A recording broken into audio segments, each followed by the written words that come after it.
Christian Horner has been fired from Red Bull, and in today's video we have to talk about it. We need to look at the reasons behind this decision, which will then affect the driver market and Verstappen's future. We also need to talk about the power steering and the mysterious problem with the Ferrari Scuderia Ferrari 25, which Leclerc also referred to in qualifying. But not only are we going to look at Helmut Marko's statements, we're also going to look at the situation at Alpine. Please leave a supportive like before we start. Now, let's get into the video. It's official, Christian Horner has been fired from Red Bull after over 20 years as team principal. And 14 world titles between drivers and constructors, 8 drivers titles, 4 with Vettel, 4 with Verstappen, and 6 constructors titles. The man symbol of the Formula 1 project wanted by Dietrich Mateschitz is out of the team. The staff of Milton Keynes was informed this morning, then the official statement arrived. The first to launch the news was Dutch journalist Eric van Haren. Laurent Messier, current team principal of Racing Bulls, takes his place. The Frenchman becomes chief executive officer of Red Bull Racing, taking operational control of the team. And because this is a huge bomb in the market, Horner was not just a manager, he was the face, the glue, and the strategic mind of the winning Red Bull.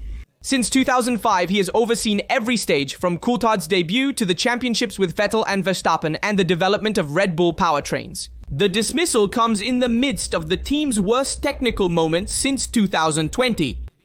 McLaren dominates, the Red Bull 21 is unmanageable, and Verstappen is under pressure because the internal tensions with Helmut Marko and Ford are now public. This is not a simple change in management, it's a total upheaval in full race towards the 2026 revolution when Red Bull should build its own chassis and power unit. And removing Horner now, with the team struggling and the technical future to be rebuilt, is a huge risk. Verstappen loses a crucial person who has been instrumental in Red Bull's success, for better or worse. Even though tensions with Jos Verstappen and Christian Horner himself have increased recently, the Dutchman, in talks with Mercedes, may or may not have an extra reason to stay due to this development. Meki will have control, but it needs to be understood who will manage the sports and technical part day by day. The Red Bull Powertrains project risks a shakeup in relations with Ford, which poorly tolerated the Hornerian approach. We can call it that. In summary, Red Bull has cut its central pivot at the most delicate moment of the modern era.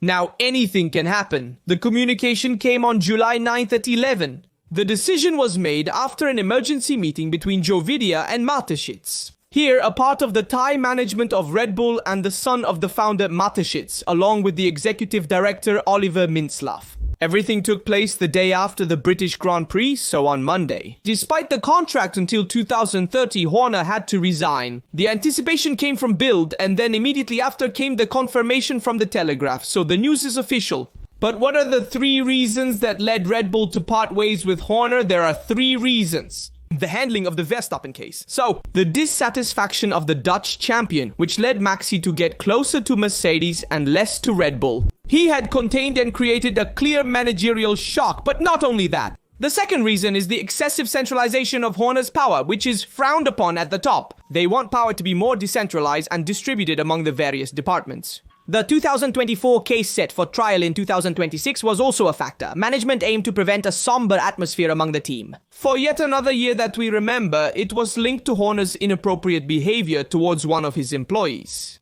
Consider that Horner has been the longest serving team principal in Formula 1 in office since 2005, the year Red Bull officially entered Formula 1. And now we have to understand if Verstappen will remain tied to such a disjointed team with so many figures falling short within Red Bull. First the engineers, then the technical part, then we saw last year the scandal of Horner, the possible threat of Helmut Marko's farewell from Red Bull. And finally, now Toto Wolff's contacts with Verstappen. And probably I tell you now, this is the straw that breaks the camel's back and will convince Verstappen to leave this team, because Red Bull's situation is far from stable, with a revolutionary change coming in 2026. As for the regulations, any driver wants to stay in a team that has stability and therefore can face this change in the best way. Red Bull's power unit for next year is not the best, and the team is also facing internal turmoil. Well, we need to see if this revolution is wanted by Verstappen, and therefore he did it to stay in the team, or if it was done. After learning that Verstappen will leave the team and go to Mercedes, Red Bull has decided to rebuild everything. But now we also have to talk about the problem with Leclerc's power steering at Silverstone. In fact, Charles Leclerc has suggested that the Scuderia Ferrari 25 has a specific anomaly in Q3 when really pushed to the limit. It's not about grip or balance, but something very strange, especially in the fast sections. That's the point. The problem would be in the power steering, that is, the hydraulic system that assists the driver in turning the steering wheel, particularly under high loads such as in fast corners. It's a component that has existed since the 90s, but today it is ultra optimized to ensure precise feedback and linear sensitivity to the steering wheel. On the Scuderia Ferrari 25, however, this linearity is lost when everything is squeezed in high-speed corners. Like Maggots, Beckett, Silverstone, or the first sector of Suzuka, the power steering loses coherence, giving distorted sensations. And in qualifying, where the margin is reduced to thousandths, the slightest wrong feedback is enough to compromise confidence and time. Leclerc has avoided specifics, but his message is now clear regarding the lap. Hamilton confirmed that it sometimes happens to him too, although not at Silverstone. Vasaro publicly admitted that the problem exists, but said it can be solved. From a technical standpoint, the failure only occurs under extreme stress. So not in free practice, not in the long runs, but only in Q3 and in qualifying trim, when the Scuderia Ferrari 25 is lower, stiffer and more unloaded. The problem is not new in Formula 1. Vettel suffered from it with Aston Martin in 2021. Alonso and his engineers have been developing a custom-made power steering setup for the driver for years. And today, Leclerc simply does not trust the feedback he receives. It takes time to correct it because it's a hydraulic mechanical system, not software. But as long as Ferrari doesn't solve this issue, the Scuderia Ferrari 25 will continue to have a theoretical potential that never becomes concrete when it really counts. And this power steering issue is just a hypothesis, but this problem occurs with the Scuderia Ferrari 25 when pushed to the limit. So not so much in free practice, 1 in free practice, 2 where we also saw a very good Ferrari, especially at Silverstone. But when the car is pushed to the limit, especially in Q3, in fact in Q1 the car still holds up, in Q3 you struggle to achieve that perfect balance between mechanics and hydraulics.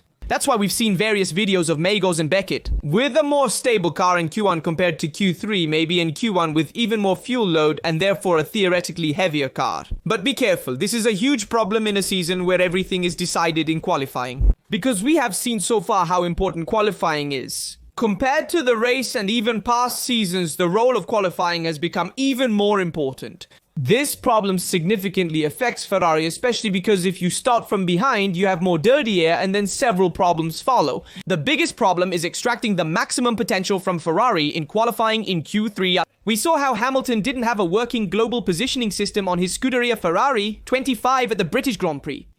A technical failure that didn't directly compromise the driving but heavily impacted the strategy and coordination with the Ferrari pit wall. In mixed conditions like those at Silverstone, the global positioning system signal is crucial. It's used to monitor the position in real time, manage pit stop strategies, and evaluate on-track traffic to decide which tire to use and when.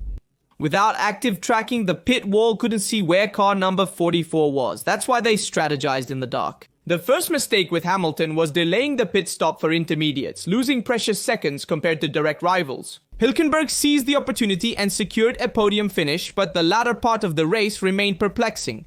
Hamilton switched to slick tires too early on a still wet track. Throughout, Leclerc comprehended his race, beginning from the formation lap. The malfunctioning global positioning system on Hamilton's car complicated things for the pit crew. Sir Hamilton and Leclerc were more positive at the end of the British Grand Prix because they were not able to extract the maximum potential from the car. Even regarding the strategy, which was a bit in the dark in the sense that they did it without being precise in the timing, so in the timing of when to make the stop. That's why we said damn. However, Hamilton lost a crucial podium for Ferrari. These are valuable points in the constructors' standings, but he lost it. Not entirely their fault, but due to a suboptimal strategy. Because Hamilton didn't stop at the right time due to this global positioning system issue. But let's also talk about the Belgian Grand Prix and Pirelli's choice of tires. In fact, in the 2025 Belgian Grand Prix, Pirelli changes its approach. No continuous range, but a compound jump. They will bring the C1, C3 and C4, so there will be no C2. The C1 will be durable, but not very performant. C3 and C4 will be faster, but potentially with too much degradation for a single long stint. The goal, according to Mario Isola, is to try to optimize the C3, C4, and whoever can make it last longer than expected can have a clear advantage. Whoever burns the soft tires too early will be forced to stop twice or to manage excessively in the end. So this also complicates the choice of teams that will have to choose between one stop or even two, depending on how the tires are managed. Helmut Marko confirms Tsunoda will remain with the team for the rest of the season. Here are his comments. The plan is for him to finish the season. Nothing has changed, also because we have no alternatives. The Japanese, promoted at the beginning of the year in place of Liam Lawson, did not convince. Eliminations in Q1, mistakes in the race, and placements far from the points zone. In Spielberg, Helmut Marko said Tsunoda was completely disoriented. To support Verstappen, the team has chosen not to fully tailor the car to his needs, aiming to provide him with a more manageable single-seater. In my view, Tsunoda will be replaced in 2026. Who will succeed him? Isaac Ajar, who is currently on the rise, Liam Lawson, who is regaining form, or other names in the junior program, such as, for example, Lindblad. There are multiple alternatives. The fact is that Helmut Marko has made it clear Yuki has until the end of the season to prove he deserves the spot, but we want the best possible lineup. If we have to look outside our nursery, we won't hesitate. One last thing about the Verstappen situation in Mercedes, I also want to add Villeneuve's opinion, who has taken a stand and interviewed on Viaplay. The former 1997 world champion said everyone thinks Mercedes will have the advantage just because they dominated in 2014, but it's not certain that it will happen again. To think that the new regulations will reward Mercedes again is just a hypothesis, not a certainty. And on this, he is certainly right, even though the rumors are very much present. And many consider Mercedes the favorite, even from within the same teams. The point is another. No matter which engine you take, Red Bull will certainly not be among the most performing because it has to face a totally new path with Red Bull powertrains and Ford. So, a regulatory era where the engine is the biggest change that will be there from 2026. If Verstappen decides to stay in Red Bull, he will definitely have the weakest engine on the grid. This remains a weak point of the team regardless. We must also discuss the situation at Alpine and the gap Briatore faces between Gasly and Colapinto. Gasly had a nightmare weekend, partly at Silverstone. 19th in free practice, won 18th in free practice, 2 last in free practice, 3. The problem was an unstable rear end, little grip on exit, the car was sliding everywhere. They changed the setup, doing a total reset before the qualifiers, and Gasly pulls them out, the lap of the year. He qualifies 10th in Q3, then puts on an extraordinary performance on Sunday, finishing the race in 6th place. Gasly said every decision from strategy to pit stops and pace was spot on, but he couldn't explain what happened. They gave it their all. And this weekend makes a difference in the midfield teams, also in terms of the constructors' standings. On the other hand, Colapinto is at risk, having burned the clutch during the Silverstone race. In fact, that's why the car stalled before the start. The same issue occurred in Barcelona, causing a similar problem in Q1. If his technical responsibility in 2 serious incidents is confirmed, within 3 GP, Alpine might not wait for Spa. According to Jan Parks, he could already be out of the car for Belgium. Pinto scored 0 points with mistakes in qualifying and Silverstone hitting the wall in Q1. The performance never impacted the standings. Meanwhile, there is increasing talk of Valtteri Bottas as a possible replacement. And Toto Wolff said, if Briatore wants Bottas in Alpine, I'll let him go. At the moment, all the Alpine points are Gasly's. Briatore, who has revolutionized half the team, may lack patience. Let me know your opinion in the comments on all the topics we covered in the video. Remember to like, subscribe, and turn on notifications to stay updated on Formula 1 and Ferrari news. @RastroDudo, see you in the next video.